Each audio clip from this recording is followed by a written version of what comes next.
Hi friends, నేను మీ వాల్మీకి అమ్మలోని మహర్షి వాల్మీకి బోయ సంఘం నుంచి నేను మాట్లాడుతున్నా. నా పేరు శిరీష. మొన్న ఒక రీల్ చూస్తే దాంట్లో చాలా బాధాకరం. తను చనిపోయి 8 రోజులైనా కూడా ఏంటి అని ఎవరు పట్టించుకోలేదంట. ఈరోజు శివస్వామి నేను అనంతపురం వెళ్ళాము. వాళ్ళు బాధపడుతుంటే అసలు తట్టుకోలేకపోతున్నాము. చనిపోయింది కూడా వాళ్ళు సరిగ్గా చూసేకి లేదంట. ఒక కంప చెట్లలో పడేసిపోయారంట.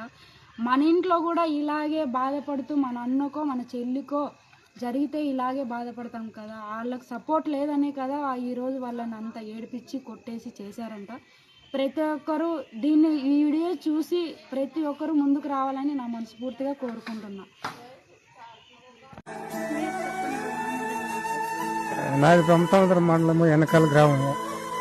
నా కొడుకు కమ్మల అమ్మాయిని ప్రేమించిందని 4-5 ఏళ్ళ నుండి కమ్మలంతా మన హింసించినారు. ఇప్పుడు పిల్లోనే